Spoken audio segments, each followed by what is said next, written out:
after a large fire at a fireworks warehouse in Staffordshire, which saw 2 others taken to hospital. All the fireworks started coming because it's a suspended ceiling in our building, and they all started coming through the actual top of the ceiling into our offices. Stephanie Horton works in the building next door to SP Fireworks in Stafford. A 53-year-old man's been arrested. Dramatic footage showed thick plumes of smoke and dramatic bursts of fireworks exploding in all directions from the building. Stephanie was treated at the scene for smoke inhalation. Within seconds, the place was full of smoke. We were actually trapped up there because the only exit is our main exit door. But luckily, we've got a door through to the next unit. It's bolted and locked, but it was only by chance that one of our bigger engineers was with us on that evening, and he managed to literally rip the door off the hinges for us to be able to escape. Meanwhile, West Midlands firefighters will take part in a 4-day strike beginning at 6 o'clock this evening. It's the latest round of action in a national dispute over government changes to their pensions. It comes the weekend before Bonfire Night, one of their busiest times of the year. The killer of Shropshire schoolgirl Georgia Williams has lost his appeal against his whole life sentence. Jamie Reynolds killed 17-year-old Georgia at his parents' home in what was described as a carefully planned and sadistic murder. Today, Georgia's parents said they felt tremendous relief and thanked the courts, saying any other decision would have devalued their daughter's life. Here's Georgia's dad, Steve. I go to sleep crying. I wake up with tears in my eyes. And the tears that I've never, ever... They actually burn into my eyes. She would have lived every second. But he took that away from her in the cruelest way possible. Downing Street has insisted the Prime Minister continues to fully support the woman chosen to lead the government's inquiry into historical child sexual abuse. Lord Mayor of London, Fiona Woolf, is facing calls to resign amid claims she tried to play down her links with the former Home Secretary Lord Britton. He's been criticised over his handling of the child abuse allegations in the 1980s, but he denies failing to act properly.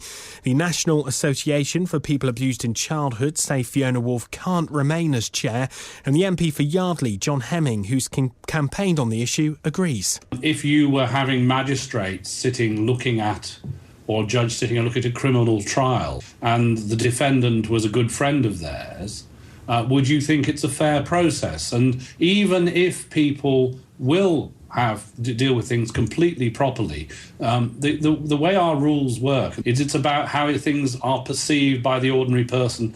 And the Labour leader, Ed Miliband, is to announce he'd transfer billions of pounds from Westminster to cities like Birmingham and regions like the West Midlands if he wins the election.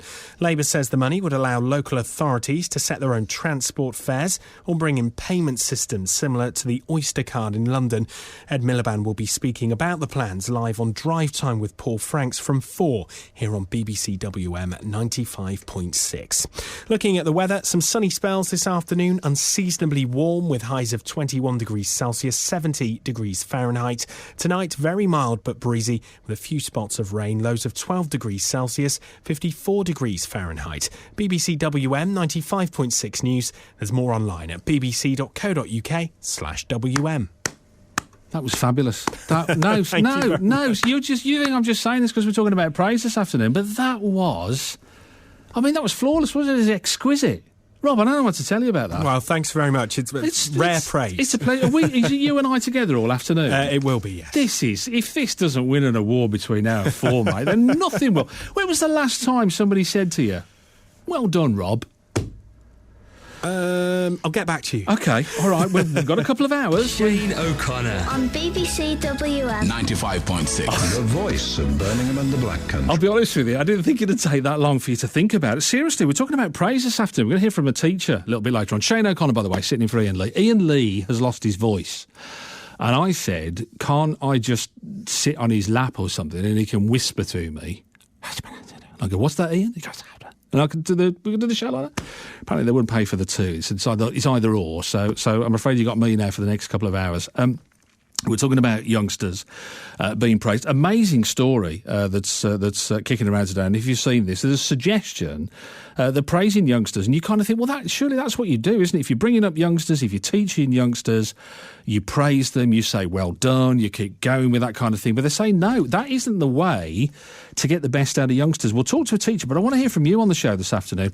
Teachers who give struggling pupils lavish praise could make them even less likely to succeed, according to research into classroom tactics, they're saying today, and I'm trying to figure out, so does that actually answer the way that I turned out like I did, or not? I don't know whether I'm the argument or the counterpoint to it. I'm not really quite sure. The Sutton Trust are saying this afternoon, they're an education charity, they warn that many strategies used by teachers just don't work.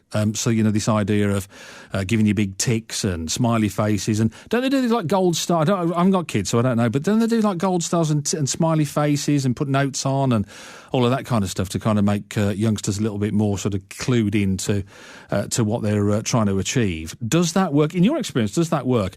We're asking this afternoon whether you were... Well, just remember, the last time you were praised at school, what was it? Did it work for you? Did it make you actually try harder? I was having a conversation with somebody the other day, and they were saying about when they were a youngster, they used to dance, and they used to go to dance lessons, and they used to stand behind a really talented person in that dance class. I think about 9 years old, something like that. And they said they used to think, I'm going to work as hard as I can to be like that person. I thought, I was never like that. At 9 years, at 19, 29, 39, I was never like that. I never thought like that, never kind of pushed myself, had to be pushed all the while, had to be kind of forced and come on, get on with it. I'm just wondering now whether it wasn't really my fault. It was the fact that they weren't giving me enough praise. And boy, what could I have achieved? I might be doing a programme from outer space if I'd have been perhaps praised a little bit more. But I want to hear from you this afternoon. Praise. Does it work? Do you do it with your kids? Do you kind of have some kind of system with your kids? Did you have that as a kid as well? But perhaps more importantly, we'll kind of move that on as well and say, OK, that's when we were kids. But if we're praising kids and pretending that the world is fabulous and everybody every 20 minutes is going to come up and say, you are so special, you are so wonderful, what a lovely job you were doing, then I'm afraid the world of work will dictate that you're going to be sadly disappointed.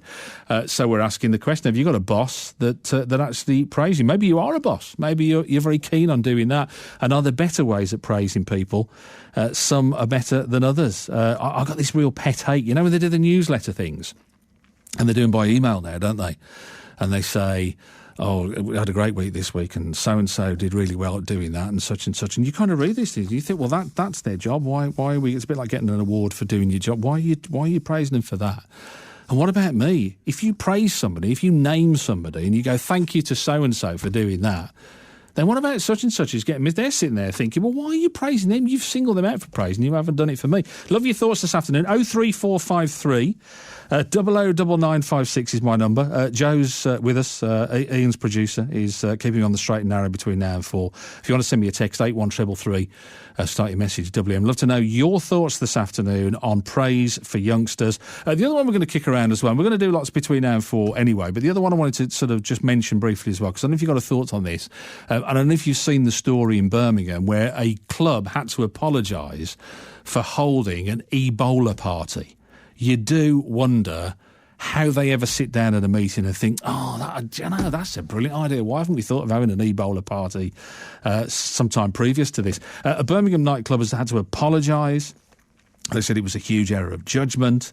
And now, of course, people are saying, there aren't acceptable ways to dress up. The interesting thing, the one that's sweeping America at the moment, I don't know if you've seen the video, there's a guy, an American football player called Ray Rice, who punched and knocked unconscious his girlfriend in a lift.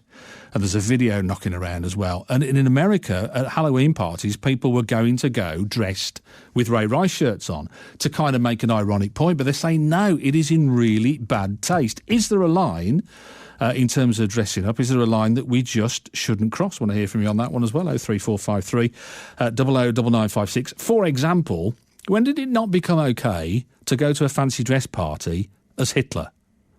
I don't know. I went to bed one day and I woke up sometime later. I'm not really quite sure what happened in between time, but it became not okay. I think wasn't it Harry?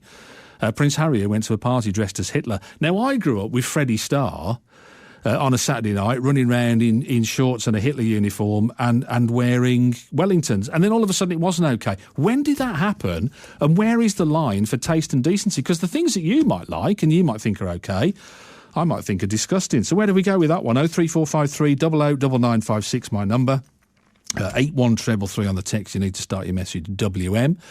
You can tweet me as well if you want to be quite sophisticated this afternoon. Shane on Air, all one word, ShaneOnair.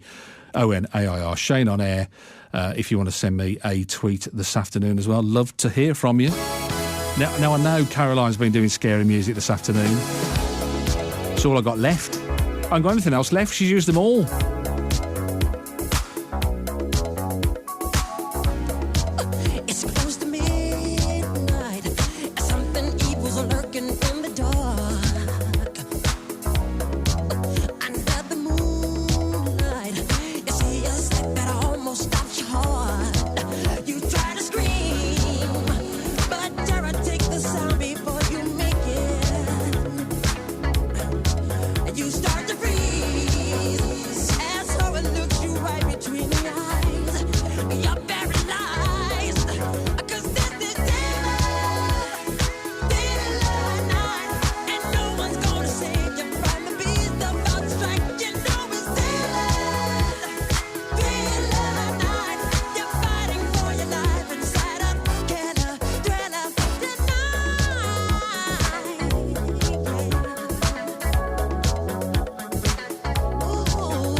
close at hand. Creatures crawl in search of blood to terrorize your neighborhood.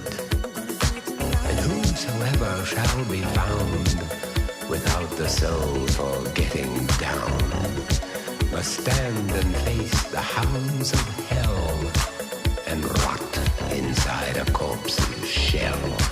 I'm gonna do it tonight.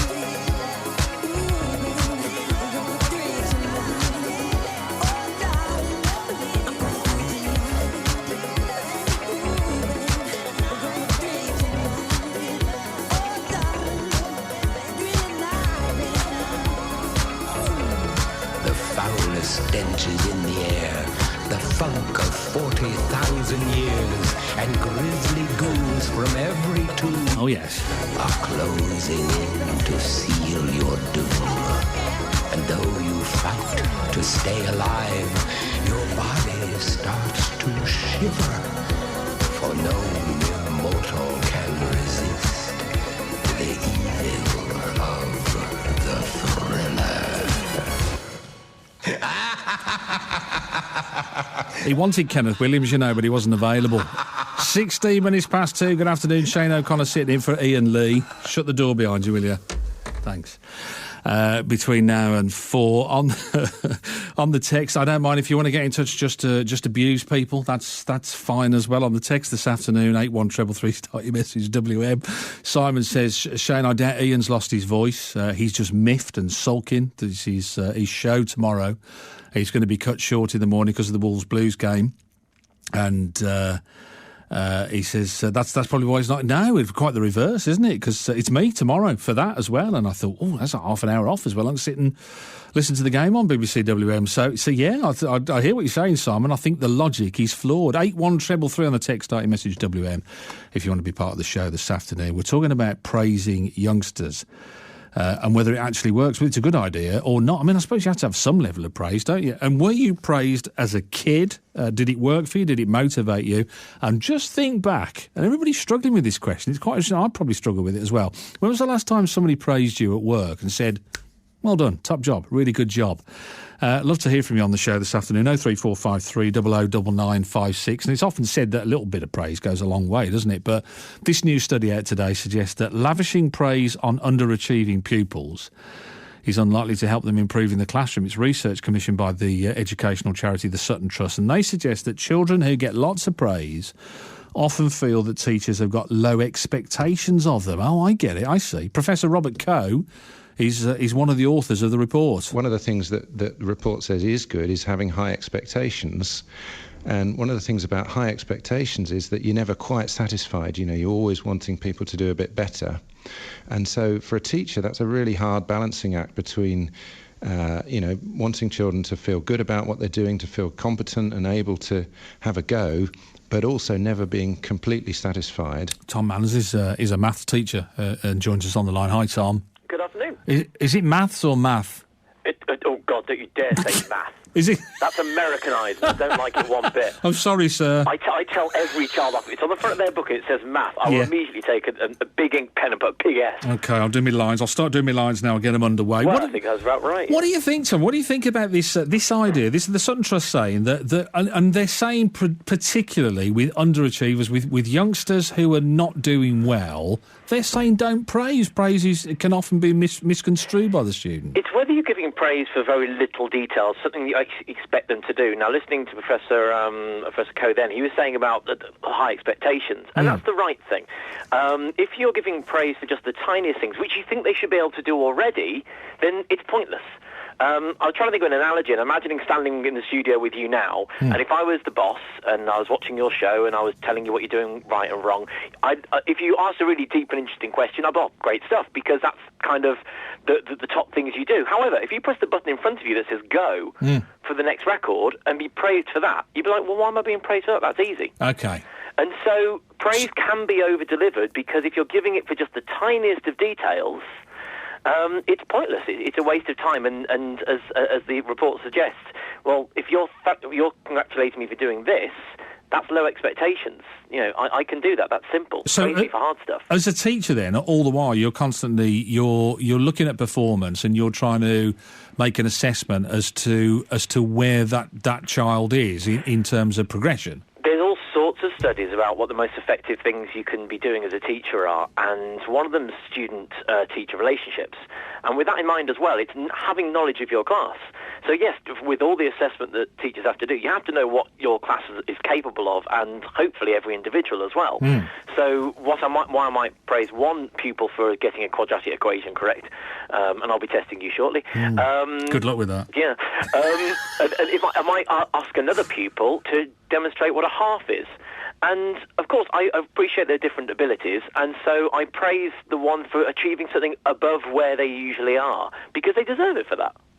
In terms of marking, and this is the one I'm fascinated by as well, when you mark stuff, do you tend to? I mean, how personal do you make that? Do you kind of write on and sort of put notes there and say this was good because of this, or I expected you to do that? Why didn't you do that correctly? How personal do you get with that, Tom? Well, oddly enough, feedback is kind of the key thing. It's the biggest influence on pupils that you can possibly do. So you've got to get it right for each pupil.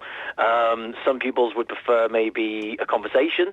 You can give general feedback to a whole class and then say, well, I've done that in the past after marking exams. I give it back to all of them and say, look, here's the general feedback from the whole exam, and they have to go through and decide which bits are relevant to them. Because if you just write remarks or write scores on a book, pupils will often just look at it and think, and they don't take it in. So you've got to get them engaged with the feedback. And again, you praise. There's a very common thing called 2 stars and a wish, where you give 2 positive remarks and 1 wish that you got better. And that's really popular, certainly in primary school, and it's not actually overly effective in many ways. For certain pupils, it won't work because they don't want the 2 stars; they just want the 3 wishes. So again, it's about knowing your pupils well enough. But there are so many different forms of feedback, but you've got to make sure they're engaged in it. What about prizes? And I'm not talking of anything of huge, monetary value, but this idea of making little certificates up and little ribbons and rosettes, or somebody that I work with, their child. Last week, I think it was, and I don't know the details, but they won the Star. She's only about 8 or 9, something like that. Won the Star of the Week award and was chuffed to bits, chuffed to bursting about it. But what are your thoughts on that? Is that counterproductive or not? Well, no. Again, it's about knowing the right level. For that child in particular, maybe they haven't won many things, and to be recognised for what they do. But then again, if they'd have been recognised just for doing the same old normal stuff, then I'd say it's counterproductive, because that's what I always do. You should praise for something you've done better. Take it to the workplace. You've got more listening figures. Your workplace, more listening figures. Take it to into a business, more products produced and whatnot. Something that says, do you know what, you've improved, you deserve to be praised. And so, praise is massively important. It's, I think, a remark you made earlier. So when you say something negative to somebody, or when you say something positive to someone, I put a poster up in my classroom because one of my forms, they're a lovely group to me, but sometimes they often say things and don't realise the effects and scars they can have. Yeah. And I've said there's an expression out there that you can live for 2 months off a good compliment. And I think that means a hell of a lot. And I get them just to have a champion of the week, to praise something you have done that makes you better that week. Here's the one that I have a problem with is and they do this in business now, and I think it's really lazy management. This idea of sending like a round robin, a little newsletter or something like that, and they say, oh, and this was good this week, and that was good that week, and all the rest of it. And because I bet you, for every one that you've got that you praised there are 10 people sitting there thinking, well, thanks a lot. I flog my guts out. I don't even get a mention. I never get a mention. What about the ones left behind? What does it do to them, Tom, do you think? No, you're absolutely right. I worked in a school where they tried something similar for the staff, and you're able to nominate nominee of the week, the teacher of the week. And if your name wasn't on there, and I'd see people doing tasks that I'm like, well, I do that all the time. Yes, that's it. No, I completely understand where you're coming from with that, but that's down to management of individuals again. Who wants what? And something like that's very generic, and so therefore I think it fails because it's generic. If you're doing something in the classroom, you've got to be as personal as possible. As I say, the teacher-student relationship, with all these reports, the Sutton Trust you mentioned, but there's a gentleman called John Hattie, and they're the big kind of researchers and come all these big results. And the 2 biggest things are feedback and the relationship between teacher and student. And as I say, it's about that personalised learning, the personalised praise. What does that child need to be working on? Great, you've been doing that. And actually knowing those pupils particularly well. I think general praise like that, as you say, it can often cause kind of dissatisfaction from the others because they don't feel they're being recognised. And jealousy as well, isn't it? The other absolutely. thing, the jealousy. Very quickly, just because we've covered a lot of ground, and I was just thinking about, what about a point scheme? What about when you get so many points and then it actually means something as well? Are you a fan of those or not? A lot of schools do it, and they're always trying to find new ways of doing it as well. Years 7 to 9, so children aged 11 to 14, they very much buy into getting merits, and that merit means something. You get a certificate for so many, but if you get your gold certificate, you may go in the drawer to win an iPad, for example. Wow. And that's actually becoming more and more common. It's finding the right triggers. 14 to 16-year-olds, well, they'd be interested in the iPad, so they'll push themselves forward. Yeah. So absolutely, there's something like that, which the teachers can give out merits regularly as well. But again, it's choosing the right time to give those merits. So not praising for well done, you put your shoes on. It's praising them for having a go at trying something they've never done before and actually learning something from it. It's got my attention. I'll be back in touch to find out how I win an iPad. Tom, thanks for that. Tom Manners, maths teacher, who's joining us on the show this afternoon. Listening to that, Alan in Woodgate. Hi, Alan. Hi, Jane. What are your thoughts? Well, I can see where you're coming from, because when I was at school when I was younger, we had a point system for good work. Right. And it was like, for every so many stars, you get a small certificate, and if you get like 50 stars, you get like a big certificate. Yeah. And this was a four-dwelling school in Quinton. And did it work? I mean, did it motivate you, or did you think, oh, do you know what, I couldn't... Motivated me to get me GCSE in maths. Oh, well, so because that's the thing, I was thinking, iPad, yeah, sign me up for that one, but it doesn't have to be a big thing. It could just be that you want to, because you're competitive, you want to achieve it, isn't it? At the end of the day, I wasn't really competitive. As long as I kept my head down and got on with my work, I could achieve my GCSE in it. I love it, and you did, you got it in the end. Yeah. Good to talk to you, mate. Alan, thanks for that. Alan in Woodgate, I'd love to know your thoughts this afternoon. Praising kids, do you? Have you got a system? Have you got one of those charts at home? You know, them in the kitchen and you put the stars on and like to try and, between youngsters, you know, you can kind of sort of like get a competition going. 03453 009956. Does that work at all? 81333 on the text. Start your message WM.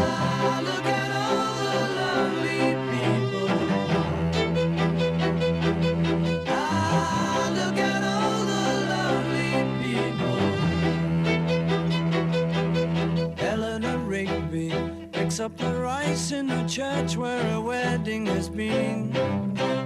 Lives in a dream, waits at the window, wearing the face that she keeps in a jar by the door. Who is it for? All the lonely people. Where do they all come from? All the lonely people. Where do they all belong? Father Mackenzie, writing the words of a sermon that no one will hear. No one comes near, look at him working, darning his socks in the night when there's nobody there. What does he care? All the lonely people, where do they all come from? All the lonely people, where do they all belong?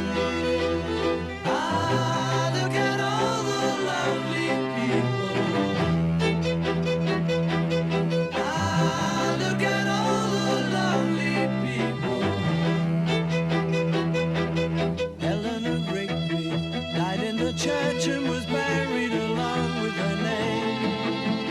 Nobody came, Father Mackenzie, wiping the dirt from his hands as he walks from the grave. No one was saved, all the lonely people. Where do they all come from? All the lonely people. Where do they all belong? It's very stereo, isn't it, though? Very old school. The Beatles, Eleanor Rigby, good afternoon. Shane O'Connor sitting in for Iain Lee between now and 4. So let's catch up with the latest travel news then. Adam's got the details this afternoon. Hi, Adam. Or it'll be Liz. Hello. Sounds just like Liz. It's really good. Can you do that? Can you keep it up for a whole bulletin, or do you know? Nah. Or no? I'm a witch, actually. No, so you're not sounding like her anymore. You need to be on now. your best behaviour. You're a witch.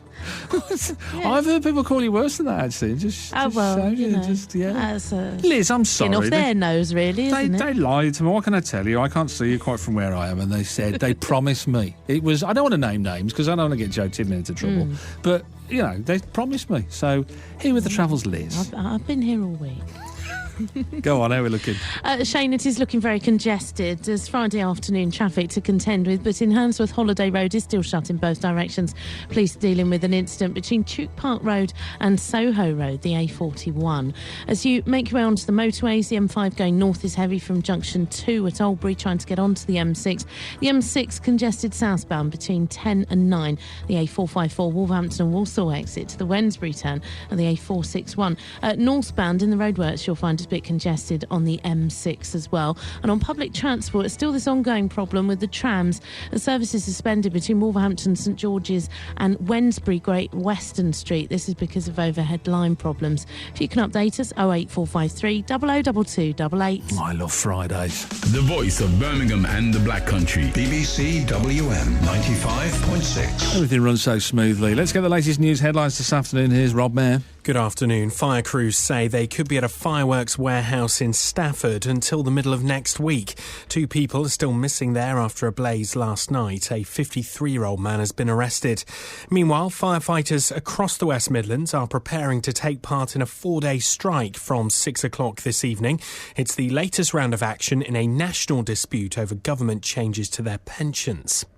An 82-year-old man who shot dead a mother and daughter at his puppy farm in Surrey has been sentenced to life in prison with a minimum term of 25 years.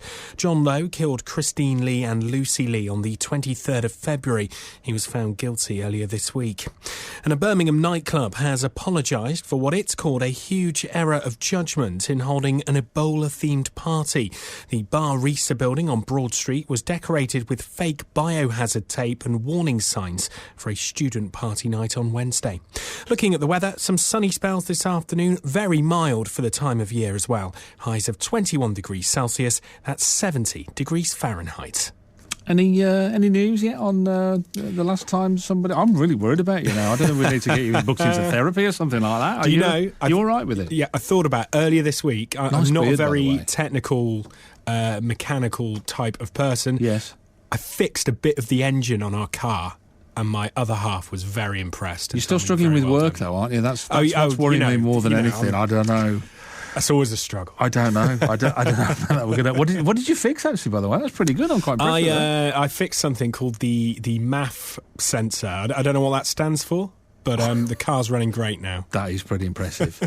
Still to come on the show this afternoon, we're talking about dressing up. You see this French town that's been terrorised by... This started in America. I don't know if you saw this, Rob, but people dressing up as clowns.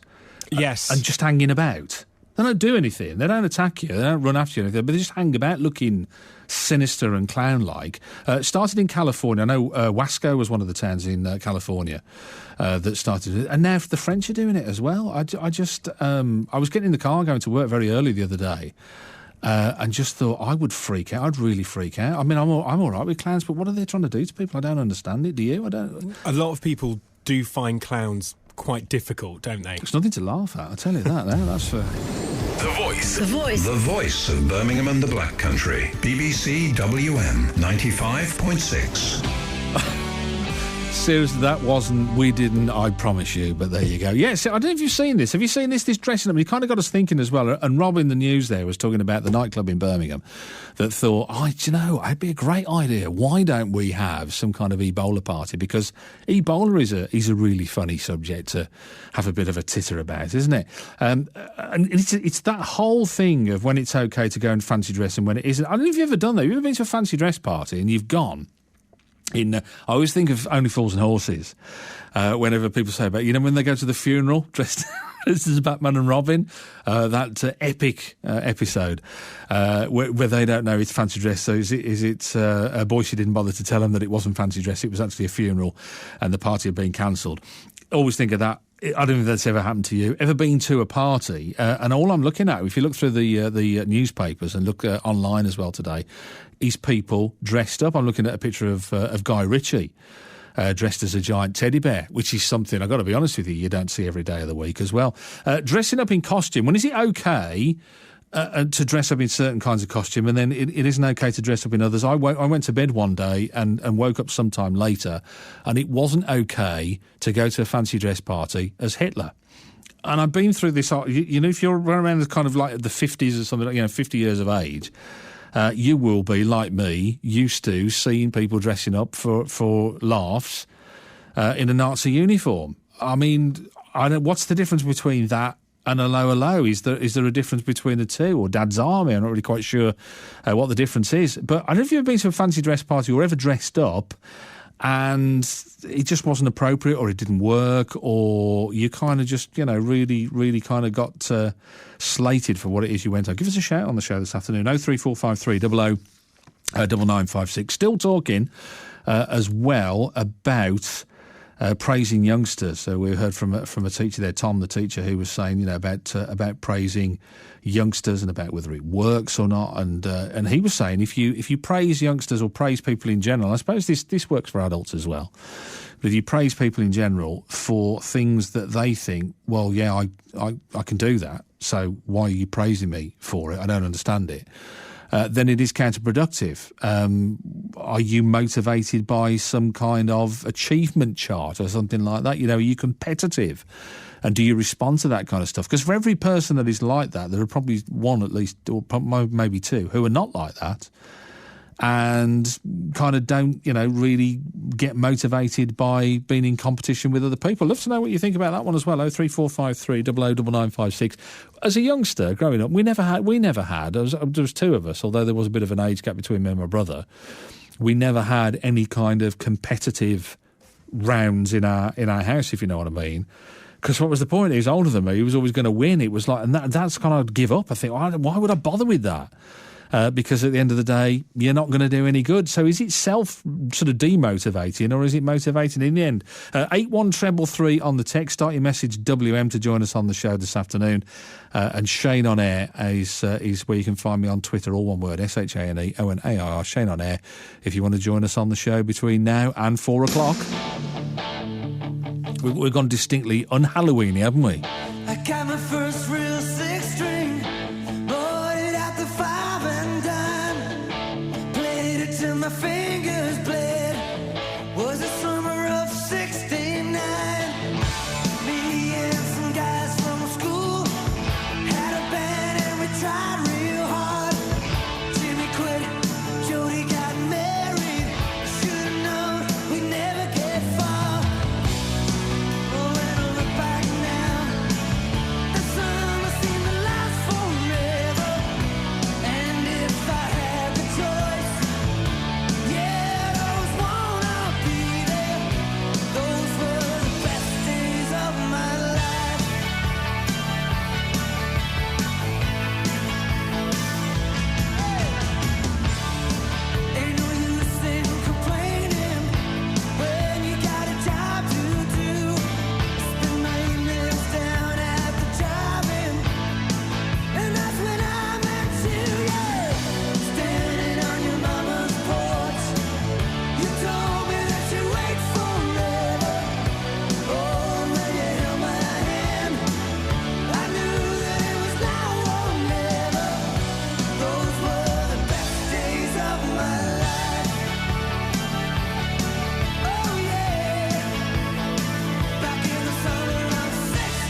That's clever. I like that. We've got a little screen in the studio to tell us some of the stuff that's on. And the Wolves Blues game, they've written Wolves in orange and Blues in blue. It was very clever. Whoever did that, I'm very impressed. You've got too much time on your hands. Wolves versus Blues tomorrow. I'm with you tomorrow, actually, sitting in for Iain between 9 and 11:30. Shorter programme tomorrow to make way for the football.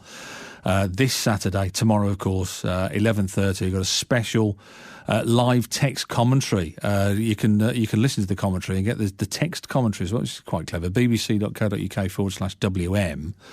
That's tomorrow. It all starts at 11:30. I'll be with you between 9 and 11:30. And then Wolves versus Blues live here on BBC WM. Later on this afternoon, after me, from 4 o'clock, Frank C. Warming up next door. Reports from the scene of the Stafford fire. Those photos have been absolutely horrendous, haven't they? And looking ahead to this weekend's football as well, of course, that's all between 4 and 7 this afternoon. And then a special Haunted at 7 this evening. Richard Wilford presents a special Halloween version of the Sunday morning treasure hunt. Hunted becomes Haunted this evening from 7 o'clock. This Saturday, it's the Brummie Black Country Derby. Wolves versus Blues from 12:15. Birmingham City's the right challenge. Looking forward to getting my teeth into the job straight away. We'll make a lot of noise and really get behind the team. A good game and an occasion that I'm looking forward to. Listen live to our exclusive FM commentary. Leon Clark might have scored the winner. And check out BBC Sports live text commentary of the game online. Then from 3, hear live FM commentary of Leicester City versus the Baggies. Marahinos, yes! Brilliant finish! The station for commentary this season. BBC WM 95.6. Yeah, that's tomorrow for you here on BBC WM 95.6. Shane O'Connor sitting in for Iain Lee between now and 4. And if you want to get in touch, 03453 009956. One of the things we're talking about is costumes and when it's okay to dress up in costume and whether we should actually police that or not. A Birmingham nightclub has had to apologise for what they're calling a huge error of judgment in holding an Ebola-themed party for Halloween. Bar Reese in Broad Street decorated the building with fake biohazard tape and warning signs. The club says the event was run by a third party. They've apologised and said they're going to be donating all profits to Doctors Without Borders. But these Halloween costumes, are they just a bit of harmless fun? Today the government is calling on retailers not to sell Halloween costumes that demonise mental illness as well. If you've seen that one. Other costumes available include Ebola and Islamic State outfits as well. So these are available. These are things that people can buy in the shops. Our reporter, Jordan Davis, has been out in Birmingham City Centre to show people the pictures and to see what they think. Where would you draw the line? Because this year, some people are dressing as, for example, a member of IS, Islamic State. Yeah. Shocking. You're surprised by that? That's absolutely shocking. That's enough. It starts becoming Halloween, and then after that, it's just a bit stupid, I think. Can I show you a picture? Because there are some quite extreme costumes out there, especially this year. What's your reaction to that? That's ridiculous. Yeah, well, it's called a sexy Ebola nurse costume. It's not funny, really, is it? No, I think it's quite offensive as well. You think that crosses the line? Yeah, a little bit. Can I show you another one? Yeah. That is supposed to be an Islamic State costume. That's really bad. That's just really out of order. Gaddafi. You've gone as Gaddafi, have you? No, I haven't gone. I've seen Gaddafi. What was your reaction to that? Who's going to get offended by it? And then somebody else went as a terrorist. So it was getting borderline offensive, but it was all right in the end. Do you think you can cross the line with Halloween costumes? Yeah, it's Halloween. Can I show you a picture? Can I just explain what that is? That's an Ebola hazmat suit. Do you think that crosses the line? Yeah, especially now because people are so up in arms about it. What about that one there? No, it's like going as a zombie. A zombie's are supposed to be a disease that's infected people, and so is Ebola. I think that'd be quite funny. Yeah, one isn't real, obviously, and the other one is. So, I mean, that's a good starting point. I don't know. Do you know what? The jury's out for this on me. I don't know what you think. 03453 009956. Have you ever really being offended by a costume that somebody else has worn as a fancy dress party. I've got quite a low sort of being offended threshold anyway, and I kind of think, I never put down to malice what I can put down to stupidity, so I kind of think, oh, well, if that's what they want to wear. The Ebola thing, I understand why people kind of get a little bit tetchy about that, and particularly when you put in hazardous tape on nightclubs and stuff like that, would confuse people because it's very current at the moment. But really, is there a costume out there, whether it be zombies or Hitler or what was that guy saying, Colonel Gaddafi, who in themselves became a figure of parody? If you've seen the film with Sacha Baron Cohen, The Dictator, where he's, that is it's a parody on that sort of stuff, isn't it, really? So, because he's like there awarding himself medals and all that kind of stuff, and the shoulders aren't big enough to get all the medals on, and the pips and the stars and all that sort of stuff. We're just making fun. It used to be okay to go to a party dressed as Hitler, and then somebody said, no, it's not anymore. And I don't know why. I don't know how it became bad. I don't know why it was a bad thing. I'd love to know what you think. Clowns are getting a real bad press at the moment. Have you seen this? It started in the United States, I understand. And now the town of Vendargue in southern France has gone as far as banning people. You are not allowed in Vendargue to dress up as a clown, because people have been doing exactly that and frightening the living daylights out of people who live there. Tony Eldridge is from Clowns International, which represents the clowns in Britain, and joins us on the show. Afternoon, Tony. Oh, good afternoon. How do you feel about this? Because this is your livelihood, isn't it? Yeah, well, it's a great irritation. And, of course, we went through a lot of this a year ago when a young man in Northampton was running around dressed up as a clown and frightening people. And it wouldn't surprise me if this French affair hasn't been a copycat from what he was getting up to. Well, meantime, and I just looked at it. I've just seen it online as well. Meantime, in the United States, in California, for some reason, I don't know why it's West Coast America that seems to, catch on with these kind of mad trends. I don't know, it's perhaps the heat or something. I'm not sure, but they're doing exactly the same, and just not doing anything, but just like dressing up in a kind of. You can probably describe it better than me, but kind of scary clown stuff, the Stephen King It kind of clown, isn't it? Yep, absolutely right. And just standing there, just watching people, doing nothing that you could really arrest them for or move them on for or prosecute them for, but just frightening people. Yeah, I know. They're absolute nuisances. Public nuisances, I call them. What do you call that? The scary clown thing? Is there a name for that at all? Is there this kind of Halloween kind of clown? Well, there's not a real name for it, but probably one could come up with one that's not repeatable on air. If you're a clown and if you're trying to do business, I hear you. Well, these people are a nuisance, and of course it is bad because the whole history of clowning is that clowns are there to amuse people and brighten up a day and not frighten them. Mm-hmm. And it's an interesting point I like to make with regard to appearances and association with professional clowns. There are codes of ethics that apply to being a clown. And one of them says, I will remove my makeup and change into my street clothes as soon as possible following my appearance so that I cannot be associated with any incident which may be detrimental to the good name of clowning. I will conduct myself as a gentleman or lady at all times. So you actually sign up to that. That's kind of the clown's sort of code of conduct. That's the code of conduct. So I make that point to say to the listeners that if you see clowns, or you think you see clowns, in the street, well, they're not real clowns. They're just nuisances dressed up in the fancy dress from the shop down the road. So you'd welcome, because I'm just thinking, okay, you say that. I mean, there's no bad clown hotline, and you can imagine the response you get from the police if you phone up and said, I think somebody's dressed as a clown down our street. I mean, they wouldn't, you wouldn't want people doing that either. So would you welcome what this French town has done and said, actually, we're making it part of the city ordinance or the laws or whatever that you're banned. You can't do this. No, it's a very tricky subject, obviously, because we've got fancy dress shops that sell this sort of thing and hire this sort of thing out. And until we got lumbered with all this business of scary clowns from this business that started up in America when a clown did, I'm afraid, knock off about 33 young lads and young men and started this killer clown business. I mean, we're a bit lumbered with that, but it would be difficult to stop people from dressing up in these costumes any more than these other ones that you've just been discussing. So what's your thought as somebody who represents clowns internationally? What's your thought if I said, well, I'm off to a fancy dress party. I mean, not tonight because it's Halloween, but I mean, just as a normal clown I'm talking about now. What's your thought if I said, I'm off to a fancy dress party, Tony, and I'm gonna go as a clown? Would you be upset? Would you be worried about that? Would you be upset about that? Well, if they go into a party and they're going from one building to another and not walking through the streets, one could probably live with this, as I say. I mean, the fact is that a genuine clown won't go through the streets in costume. No.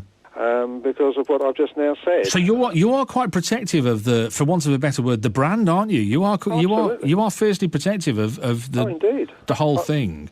I mean, there's another ethical conduct code here saying I will not drink any alcoholic beverage prior to my clown appearance. Right. And I will abstain from drinking alcoholic beverages and smoking while in clown makeup and clown costume. And that goes on again to say that good conduct as a gentleman or a lady, it sounds a bit sort of po-faced, but I mean, this is what they say. Neither molesting or interfering with any other spectators or individuals. I mean, it's just, the thing is that you're not there to frighten people, you're there to amuse them and make them laugh. It's a serious business, clowning, isn't it? Do you know what I mean when I say it is? I mean, you've got to take it seriously if you're going to do it properly. Have you, because of this, though, have you started to see an impact? Have you started to see people say, I know we were going to book a clown for the party now, but my daughter and my son's absolutely petrified of them, or we're not so keen anymore. Are you seeing this affecting business now, Tony, or not? I don't think it's had as big an impact as you might have thought. I think a bigger impact upon the business, if you like, has been the economic situation. Right.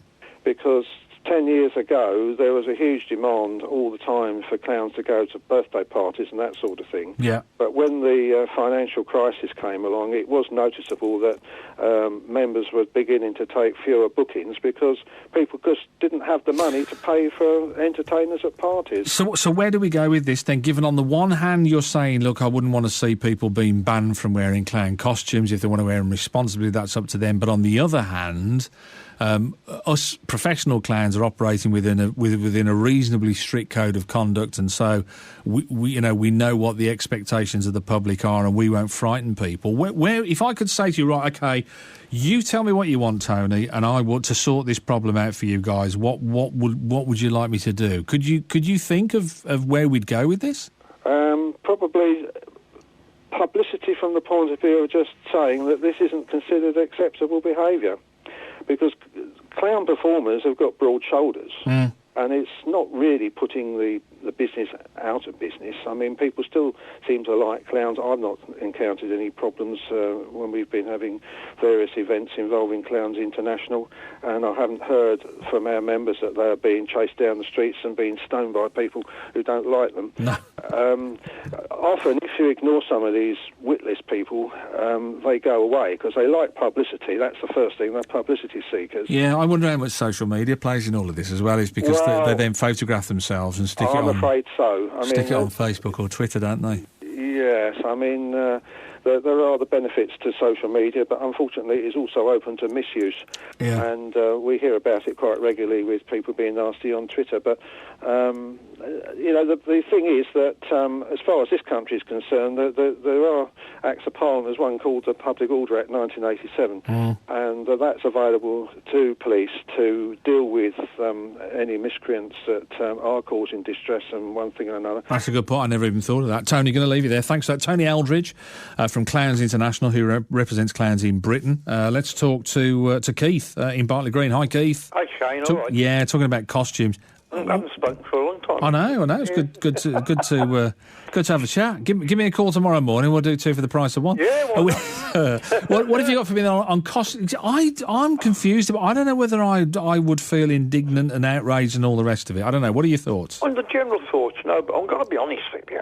I'm being truthful now. I know students have some they go the limit and they've got some weird sense of humour. And the Viola party, I don't know. I think, I'd find this a bit, under the current circumstances, in any case, I would find it very, very near the not. The Ebola thing you're talking about now, that whole Ebola the thing. same as somebody dressed up in ISIS uniform, that Islamic State uniform. Yeah. Because you could cause a lot, the way tension is at the moment, Yeah. there's a lot of people in this country, especially Muslims, who obviously are getting blamed, moaned at for it like that, which they're not. I mean, a lot of Muslims are very peaceful, loving people. And, I think, to be honest with you, he's pushing it to the limit. So it's because it's current. That's where it's a problem. It's because it's because we're talking about it right now. It's a problem. I hear you, Keith. Thanks for that. Good to talk to you, mate. 03453 009956 81333 on the text. Start your message. WM to join us on the show this afternoon. What are your thoughts? Is it okay to go to a fancy dress party dressed as Hitler? That was 60 years ago. Has the time passed now? Is it about what's current? Is Keith right? Is it about what's happening now makes it offensive?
My big thing is not enough people dressed as Olivia Newton-John, but then you look around you and you think, actually, probably I wouldn't want to wish that on anybody. Shane O'Connor sitting in for Iain Lee between now and 4, so another hour of the show to go. So if you want to carry on the thing about costumes and fancy dress, I don't know if you've ever been to a fancy dress party and just thought, oh, no, I made a real mistake here. And are you offended by any of these costumes?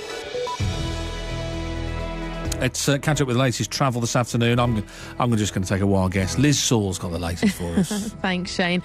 As you make your way onto the M6 going south, as the lane out of vehicle has broken down at junction 10. That's Wolverhampton and Walsall. As you make your way around Great Bridge, the A41, that seems to be queuing in both directions on the Black Country New Road. There's roadworks around Navigation Roundabout causing those queues on all approaches. Around Hagley, the A456 is looking very heavy going. Making your way around Stourbridge Road to the A491. If you can update us, call BBC WM 95.6 travel 08453 002288. waking up the West Midlands with the latest news, sport, weather and travel updates. Pete Morgan at Breakfast is back Monday morning from 6. The voice of Birmingham and the Black Country. BBC WM 95.6. Still to come on the show this afternoon, you can hear how I got on when I talked to the craziest white witch I've ever spoken to. But at 3 o'clock on BBC WM, time to get the latest news. Here's Rob Mayer. Good afternoon. 2 people are still unaccounted for after a fireworks warehouse exploded in Staffordshire last night. 2 other people were taken to hospital after it happened at SP Fireworks in Stafford. Firefighters from Codsall, Cannock and Brood all attended the scene. Engineer Sam Johnson was working close by when it happened and had to break down a door to escape. We were just about to leave our offices and there was a loud bang as I opened the door. Saw the ceiling in the next unit drop through, shut our door quite quickly and started to sort of make for an escape route. Didn't know that there was one up there, but unfortunately we couldn't get back out the door that I opened because, there was too much debris in there. An 82-year-old man who murdered his partner and her daughter at his puppy farm in Surrey has been sentenced to at least 25 years in prison. John Lowe shot Christine Ann Lucy Lee in February. The judge praised the extraordinary courage of Lucy Lee, who returned to face Lowe after a series of frantic 999 calls. Representatives of victims of child abuse have said they cannot work with the woman appointed to lead the investigation into the handling of past allegations. They were speaking after a meeting with inquiry officials to discuss their concerns about Fiona Woolf. She's got links to the former Home Secretary Lord Britton. He denies failing to act on a dossier of abuse allegations. The man who killed Shropshire teenager Georgia Williams has lost an appeal against his whole life sentence. When he was sentenced just over a year ago, the court heard that Jamie Reynolds had the potential to become a serial killer and that he'd killed 17-year-old Georgia in a carefully planned and sadistic murder. Georgia's parents say they're very relieved by the appeal ruling, and her mum Lynette says Reynolds has shown no remorse. I wasn't expecting anything of him. He's just cold. Inhumane, how he is. He's ruined his family's life. He's ruined our family's life. He's ruined a girl's life that was real, sort of set out, and she was going to make an impression on the world. West Midlands firefighters will take part in a 4-day strike beginning at 6 o'clock this evening. It's the latest round of action in a national dispute over government changes to their pensions. It comes the weekend before Bonfire Night, one of the busiest times of the year. And Britain will pay back part of the outstanding debt incurred during the First World War when it redeems government bonds next year. The bonds were first issued in 1927 by Winston Churchill, who was Chancellor of the Exchequer at the time. The debt has not been paid off before now because of the relatively low interest. Looking at the weather, 1 or 2 sunny spells still out there this afternoon. Unseasonably warm with highs of 21 degrees Celsius, 70 degrees Fahrenheit. Tonight, very mild but breezy. A few spots of rain, lows of 12 degrees Celsius. That's 54 degrees Fahrenheit. BBC WM 95.6 News. There's more online at bbc.co.uk/WM. Just Rob also does car repairs as well. I just wanted to just mention that. What did you fix? The what sensor was it? The MAF sensor. If you need your MAF sensor looking at it, Rob's your man as well. He does a lot. O'Connor On BBC WM 95.6. The voice of Birmingham and the Black Country. I'll be honest with you, I don't know how he fits it all in. He's a busy man. He's just off to go and fix a transit in the car park in between that and his next bulletin in about half an hour's time. Shane O'Connor sitting in for Iain Lee between now and 4. Thanks for your company. We'll still talk about, if you want to talk about the costumes, by the way, 03453 009956. I'll be honest with you, I don't get it, but then I'm not connected to it.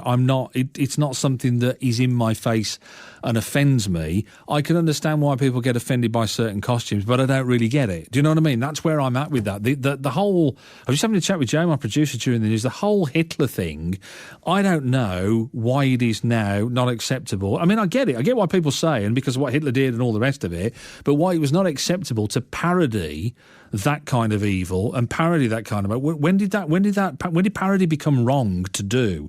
I grew up in a kind of environment where you'd watch Spike Milligan. Spike Milligan wore a Nazi uniform more often than the Nazis did. And you'd see Tommy Cooper would do it on the TV. Freddie Starr would do it on the TV. And then one day we all woke up and it wasn't okay. We're talking about costumes and whether it's okay to dress up as we're not quite sure what a sexy Ebola nurse is. Somebody who treats people with sexy Ebola, I guess. I mean, I don't really know. But, you know, you kind of have these costumes. They're just the product of people who are like a little bit lazy with the imagination, aren't they? Surely. But are they offensive? 03453 009956 81333 on the text starting message WM. And there's a cracking story coming up in this hour as well. Nurses recruited from overseas to work at a Wolverhampton hospital are being given Black Country dialect lessons. Mate of mine, Scottish. And we used to play in a band together, and we used to go around the Black Country, and he couldn't understand a word you were saying in the Black Country. I have to say, in fairness, you in the Black Country couldn't understand a word of his Scottish accent either, so it was kind of tit for tat, really, and you did okay with it. But I just wonder this afternoon, do you think that is offensive? Do you think that's a bit of a laugh?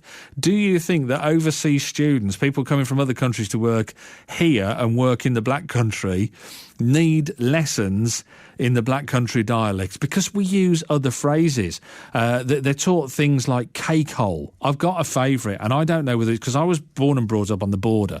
I was born in Walsall. I lived in Great Barr as a youngster, so I don't really know whether I'm Black Country. See, when I was born in Walsall, it was in Staffordshire, darling, and it was all a lot posher. So I don't really know whether I'm Black. Am I Black Country? I don't know. I haven't got a clue.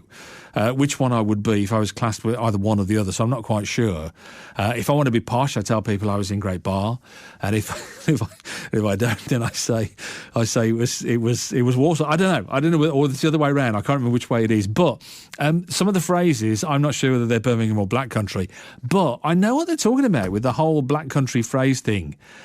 If you've got a favourite, if you want to share some of your favourite phrases this afternoon, then be my guest, 03453 009956. What do you think of the idea of overseas students being taught the dialect? I suppose, I mean, what are we teaching? Are we teaching the dialect or are we teaching them the words in an accent? We're going to talk to a Black Country poet in a little while. But I'd love your thoughts on that one. Do you, as somebody who lives maybe in Dudley or Brierley Hill or Wolverhampton, can I have this kind of thing where you have to, if you go out of the area, have to explain yourself a little more clearly than if you're maybe around your home territory? 813, probably best you text this afternoon. I'm not going to understand a word you're saying otherwise. I'm kidding. 81333. Start your message WM to join us. 03453 009956. And let me know your thoughts on that one. Should we be teaching overseas students and workers the Black Country dialects? And then where does it stop? I mean, if you do that, should you do that for Birmingham as well? Let me know. When your legs don't work like they used to before, and I can't sweep you off of your feet, will your mouth still remember the taste of my love? Will your eyes still smile from your cheeks? Darling, I will be loving you till we're 70. And baby, my heart could still fall as hard at 23. And I'm thinking about how people fall in love in mysterious ways. Maybe just the touch of a hand. Well, me, I fall in love with you every single day, and I just wanna tell you I am. So honey, now take me into your loving arms, kiss me under the light of 1,000 stars, place your head on my beating heart. I'm thinking out loud, maybe we found love right where we are. When my hair's all but gone and my memory fades, and and the crowds don't remember my name. When my hands don't play the strings the same way, I know you will still love me the same. 'Cause honey, your soul could never grow old, it's evergreen. And baby, your smile's forever in my mind and memory. I'm thinking about how people fall in love in mysterious ways, and maybe it's all part of a plan. Well, I'll just keep on making the same mistakes, hoping that you'll understand. But baby, now take me into your loving arms, kiss me under the light of 1,000 stars, place your head on my beating heart. I'm thinking out loud that maybe we found love right where we are.